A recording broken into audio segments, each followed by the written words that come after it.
Hello friends! Kamusta po kayo? Namiss niyo po ako? Char! At for today's video, promote naman po ako ulit dito sa bahay. At dito nga po, samahan niyo po ako kumain. So nga po, wala pong saing. Hindi po tayo makakapagkain. An idea. Let's make rice. At ito nga po, kids, tuturuan po kayo kung paano magsaing. It's first step po, lilisan po natin ang kardelo. Ay, kaldero pala po. Char! Kids, matuto po tayo sa simpleng gawaing bahay. Para din po sa atin to. At hindi lang po tayo aasa kay Mami Daddy sa gawaing bahay. Babalik pa po tayo sa linis. Kasi po natin mabuti ang kardelo para mawala po ang mga tira-tirang kalin. Para din po natin malinis at wala pong madumi. At wag po rin kalimutan banaw maigi. Ayun na, nabubulong na po ko. Hindi, joke lang po yan.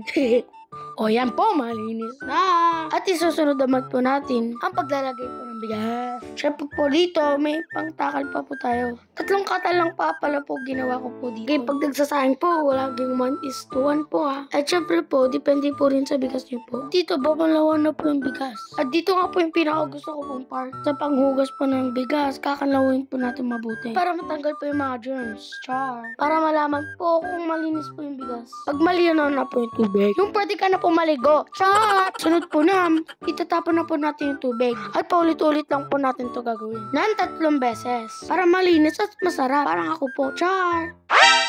Oops, munti ko na po matapon. Buti lang po ako para po si Spider-Man. Si Spider-Man po na magaling magsaing po. Char!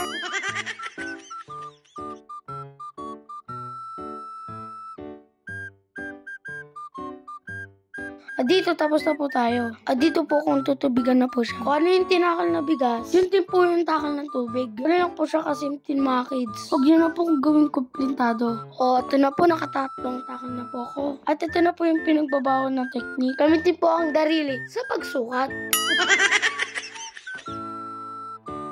Eto na, okay na. Isa lang na po natin siya sa rice cooker para maluto po. Kids, pag magsasaksak po, patulong kay Mami Daddy or kay Lola. At takpan po natin ang mabuti. O kids, excited na po akong maluto. Tignan po reaction ko. Okay na! Habang naghihintay, nagpipinting muna po ako ng Statue ng Liberty. Nagugutom, pero medyo na lang po ako nagugutom. At maya-maya po natin silipin. At konting hintay pa po mga kakit. 2,000 years later.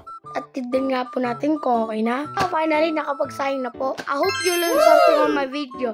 Like, share, and subscribe. Thank you for watching, guys. English na yun, ha? Audio Jungle.